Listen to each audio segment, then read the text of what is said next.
Hello, welcome back to my channel. Before we get started, if you're not already subscribed, please click the subscribe and notification button so that you can be notified when I upload a video. Today we're going to talk about spending and saving.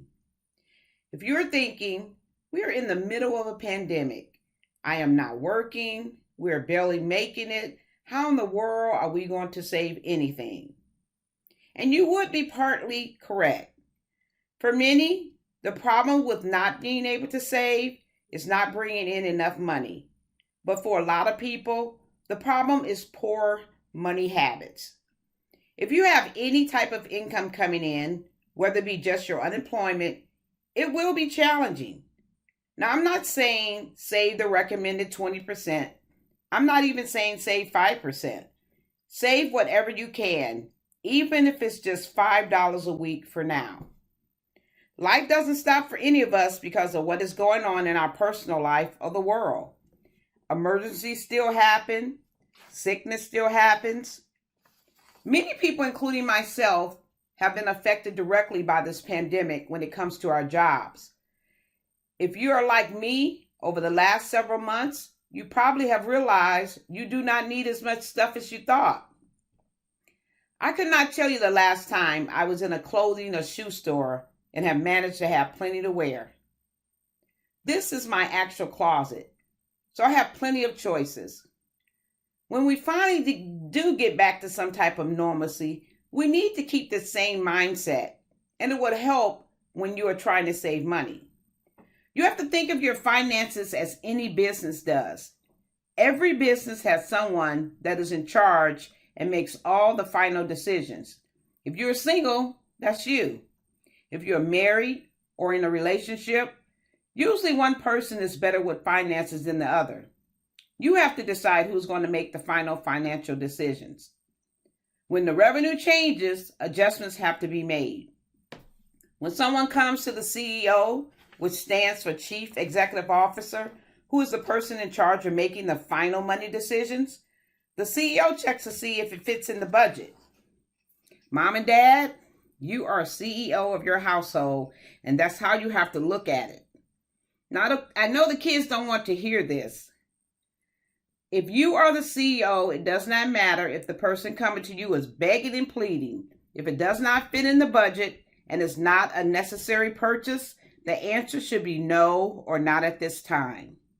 As a parent, I know firsthand how difficult this can be when those little faces are standing in front of you begging for something. And this goes back to how our emotions play a part in our spending.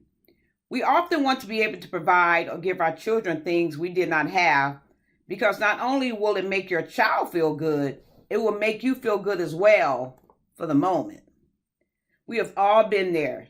You give in and buy your child something, and they quickly lose interest in whatever it is, and is on to begging for the next new thing. That is why it is important not only for you to have your emotions in check, but also to teach your children to do the same. There are steps we can take to achieve our goals without the stress that is normally associated with money. If a spending plan is new to you, the first thing I would suggest is to track your spending. Tracking your spending for 30 days. This means tracking everything, even if you purchase a pack of mints. Every penny counts. This is very helpful, especially if you think you can't save anything.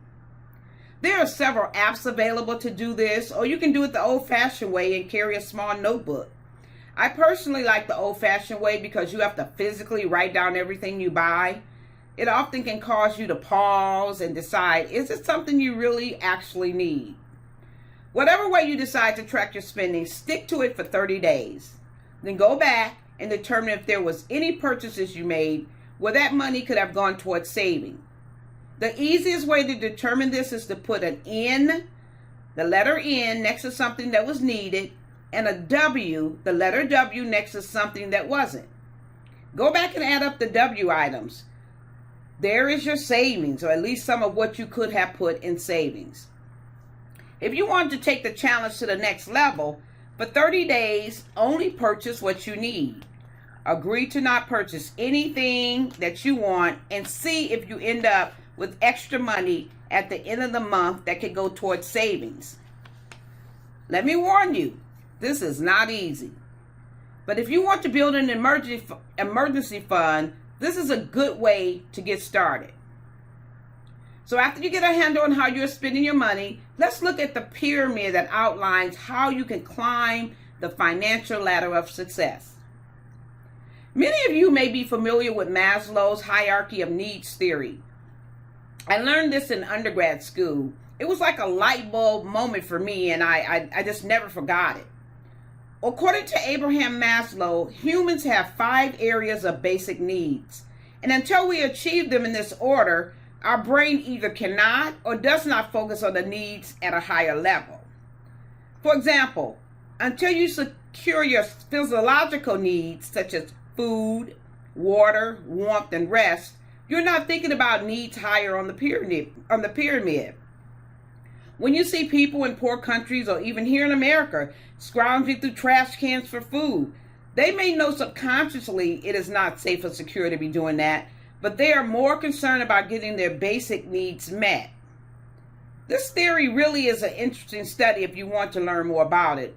I would suggest you read about it when you have some free time. Well, the same philosophy can be applied to our finances. If you take care of your basic needs, you can then move up the pyramid and achieve additional financial goals. Let's look at the financial pyramid. The first area is protection. First, starting with protecting yourself and your family when something happens. Let me pause to say, this is going on the premise that you have some income coming in and have already established safe housing for you and your family, even if that means living with relatives and friends and you're not experiencing any food insecurity. Let me also pause to say, this may require some people work more than one job or have more than one stream of income. I had to do that in the past. Before I had my last 2 kids, I worked 2 jobs to support myself and my son, to make ends meet and to speed up the process of getting out of the debt mess that I made when I was younger. To get through that period of my life, I told myself it was only temporary. The point is to do whatever it takes to make a better life for yourself and your family. So starting with protection. This would be your basic protection needs, like health, car, mortgage, or rental insurance. Most employers offer this at a low cost. I had my disability, health, and life insurance through my employers, so when I was laid off, I had to get these insurance vehicles through other sources. Before I could continue my climb up the pyramid, I had to pause and go back down to the first level and secure that area. I have to tell you, I went into CEO mode. I had to make sure I was protected, because if I did not have my foundation in place and something happened, everything else would come crumbling down. I researched individual insurance policies, purchased those policies, and put myself back on my pyramid journey. I have to admit, when I was first laid off, I wondered how I was going to be able to afford life insurance and health insurance outside of having those things done through my employer at a cheaper cost. I have been getting my benefits through an employer since I was 18 years old, so I had no idea what the cost would be on my own. Surprisingly, it was cheaper than when I was working. I was able to get a medical plan through the Affordable Care Act at a fraction of what I was paying working full-time with better coverage. Let me just say, for those that are knocking the Affordable Care Act, it was a lifesaver for me, and it is a lifesaver for millions of others. I also did not mind when I was working that my premiums were probably higher to supplement those that were not working. Even my life insurance payment is reasonable. It wasn't cheaper because of my age, but it is definitely manageable. The point I'm making is, if you do not have your basics covered like health insurance and life insurance, there are resources available. There are even plans out there where you do not have to pay a dime for health insurance. I just wanted a plan that offered a little more than the free ones. If you have children or anyone that is depending on you financially, or you do not want your children to take on the burden of burying you, please look into getting at least a term life insurance policy. The younger you are, the cheaper the cost. If I can avoid one family not having to start a GoFundMe account to bury a loved one, what I'm doing is not in vain. Folks, it is not your co-workers, friends, or even family members' responsibility to bury you, even especially if you've been living it up financially while you were alive. I knew a guy years ago that he wore designer clothes and shoes, and he was known as the best dresser in the office. Yet, when he died unexpectedly, he did not have any life insurance. His wife and kids had to sell their house in order to make ends meet. It's sad to say, but that was very irresponsible of him. When I sold insurance, folks would say things like, I'm not leaving my wife or husband no lump sum of money so some other man or woman can live good off me. And I would reply, well, basically you're saying you don't care about your family's well-being after you're gone. And do you believe it or not, someone actually say, I don't care what happens after I'm gone. Folks, if you're with someone that has that kind of thinking, especially if you have children with them, you need to reevaluate your relationship. Now, is a GoFundMe account necessary sometimes? Absolutely. I have contributed to dozens of GoFundMe accounts, especially if it involves children. Life insurance, people, is one of those topics that people do not like to talk about. But we're all going to die. Let me tell you a little secret. This is one way the wealthy pass down generational wealth to their children, through life insurance policies. Some people say, well, I don't want my kids knocking me off if they know I have a policy and they are the beneficiaries. Well, if you're worried about that, you got a whole lot of other problems going on. You need to ask yourself, why would they rather see you dead than alive? We have all seen families trying to scrape together money to bury a loved one because there was no insurance when there could have been a policy in place paying sometimes as little as $10 a month. So let's all be responsible adults. Next on the pyramid is the emergency fund. This is how a lot of people end up in a financial nightmare. For example, you're driving along, minding your own business, and your tire blows.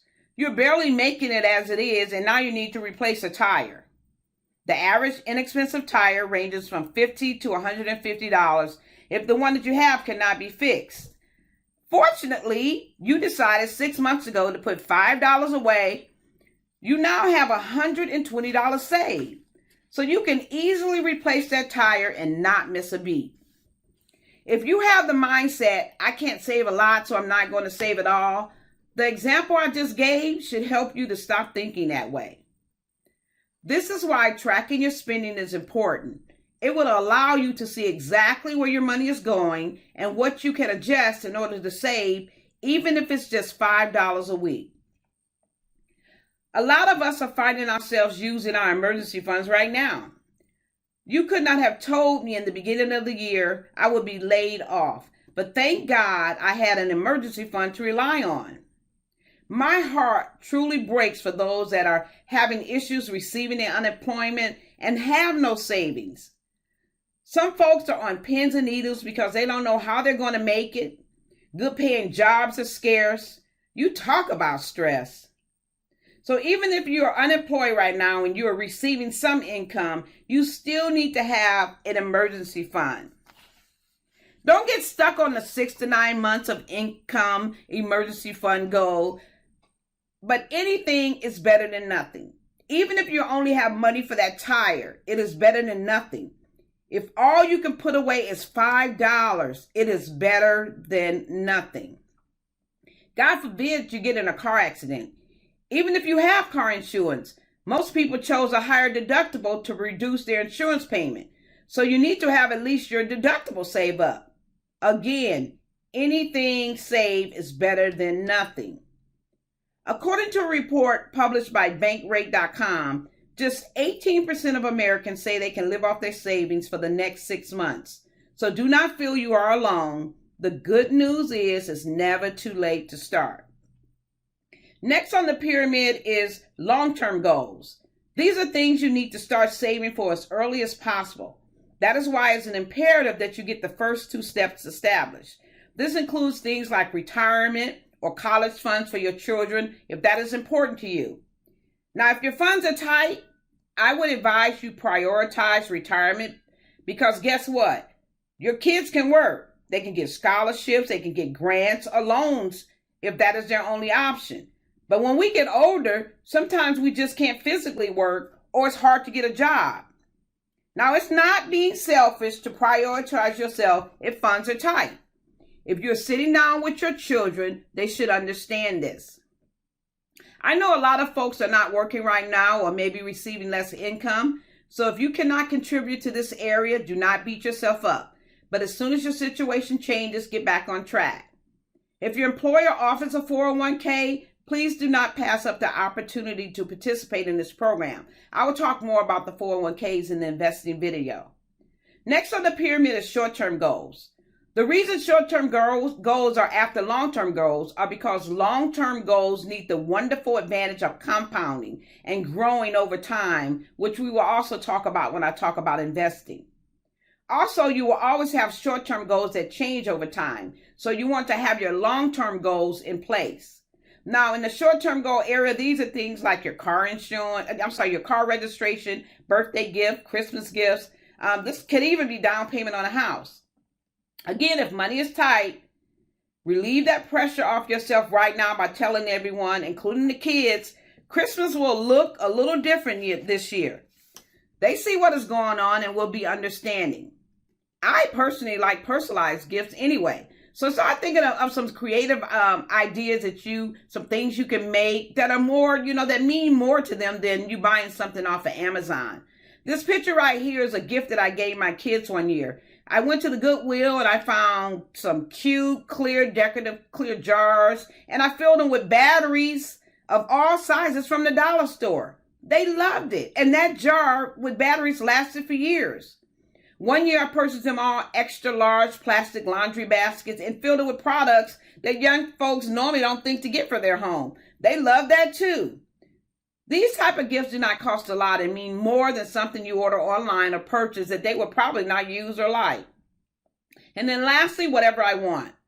This is the things that are not necessarily needed, but you want them because it personally makes you feel good. This is different things to different people, so you can put in here whatever you want. Now, what do most people do? Most people that are in debt, they go right to the whatever I want. Let me explain what I mean when I say this.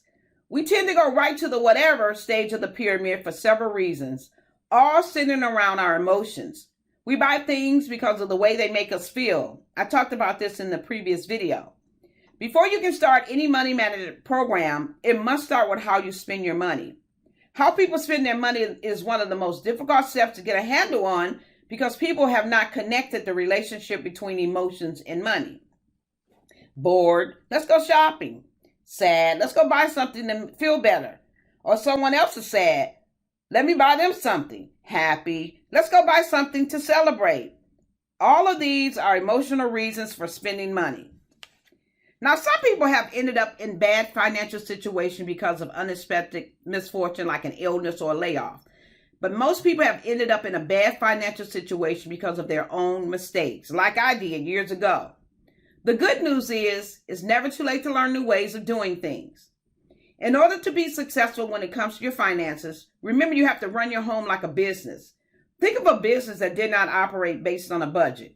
There would be total chaos, and that business would not be in business very long. It would be bankrupt. If your pyramid looks like this or this, let's look at how you can change that, starting with a budget. Your budget does not need to be complicated. A budget is simply accounting for the money you have coming in and the money you have going out, how you spend it. That's it. The hardest part is sticking to it. It can be as simple as writing it down in a notepad, using an Excel spreadsheet, or using one of the tons of apps they have available now. Whatever works for you, just implement one and stick to it. The kids need to know what income is coming in and what expenses you have going out. So remember to get them involved, age appropriate, of course. Our job is to raise our children, and that includes teaching them about money.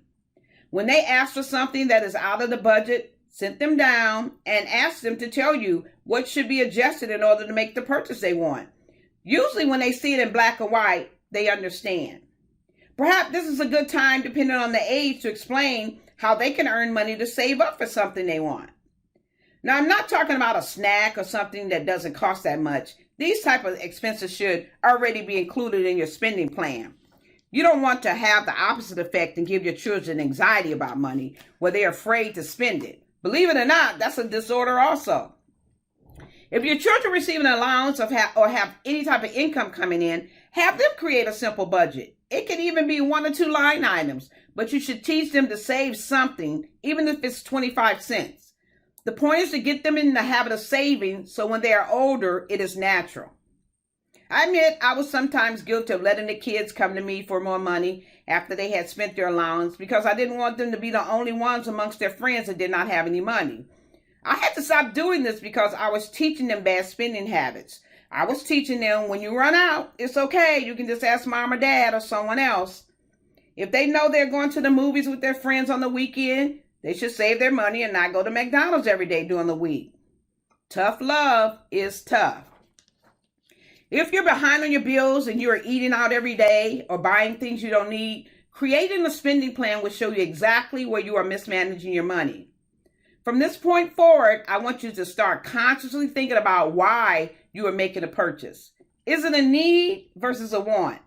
For example, if you're putting gas in your car, that is simple. I need gas to get to work and around town. You want to write down how much gas is needed to get to work. But if you purchase a pair of shoes and you know you don't need another pair of shoes, ask yourself, why am I buying these shoes? If you are buying fast food and you either have food at home or could have spent that money on groceries, ask yourself why. I keep this laminated card attached to my debit card to remind me of my spending. I have given out dozens of these to my former coworkers, family members, and friends over the years. Even I have to remind myself sometimes, Sheila, you do not need another pair of black shoes. So let's go over some ways to save money without it seeming like you are being overly restrictive and not enjoying life. I don't want you to think you can never spend money for enjoyment. I am trying to teach the complete opposite. When you spend money on things you can't afford, when you really think about it, the enjoyment is short-lived and filled with regrets. Now, one of the things we all have to buy is groceries. There's a way that you grocery shop and you can actually save a lot of money. First, you take an inventory of what you already have. Take an inventory of what you have in your refrigerator, your freezer, and your pantry. Next, utilize apps that help you plan meals around what you already have. There's ones like supercook.com, recipekey.com. Years ago when the kids were growing up, I used epicurious.com, but there are several options to choose from now, and you just plug in the ingredients you have and it spit out all kind of recipes that you can make. Next is review your grocery store sales ads. With the internet at your fingertip, even check out the stores that you do not shop at, and then ask your grocery store if they price match, if the price is cheaper somewhere else. Next, plan your weekly, bi-weekly, or monthly menu, however often you go to the grocery store. Now, this tends to overwhelm some people because they think they have to come up with this fancy, elaborate menu. No, cook what you and your family like. For example, if your family like breakfast food, there's nothing wrong with having pancakes on your menu for a dinner choice. Heck, if you all like cereal, that could be an option. The point is to know what you're going to have so you can shop for it. I used to put our weekly menu on the refrigerator when the kids were growing up. When we lived in California, my brother-in-law, who also lived there, would come by and circle the days he wanted to be included for dinner. I really didn't mind because it actually helped me plan that way. Also, the children, if they see something that they don't like or don't want, you may have one kid that don't want something in particular. They can say, I don't want to eat that day, and that way you can save on the amount of food that you cook. Those are just some tips. Next is clip coupons if you have the patience for this. There are several online sites now where you can download the coupons, or your favorite grocery store has an app where you can just add them to your scorecard. Like I said, if you have the patience for this, I was more into coupon clipping when the kids were younger. I don't really do it that much anymore. Next is complete your shopping list based on your menu. Put the items down, just what you need. And then don't forget to add items like your cleaning products, your personal items, and then the pet food if you have pets. So the point is you want to avoid going to the store multiple times because that increases your chances of buying things you don't need and impulse buying. Lastly, go shopping. Now, I'm going to give a bonus tip here. If you can, leave the kids at home. If you can't and they are older, assign them a task like holding the coupons or looking for a certain item. That will keep them focused and reduce the begging for items not on your list. If you stay consistent, they will learn to stick to the list, and this will teach them good shopping habits. My kids got to the point where they would say, "Do you have a coupon for this?" So these are some great tips that can reduce waste as well as save you money. Another thing that can wreak havoc on a budget. I call it the it's only syndrome because I knew someone, and they still do. I would ask how much was something, and they would go, "It was only $20," or "It was only $50," and I would just laugh to myself because that it's only adds up. Now, if this is included in your spending plan, great. It's when you don't plan for them and sign up or buy things on impulse because the payment seems low. You see some special where it's only $20 a month and you hadn't planned on it. You're not looking at the big picture.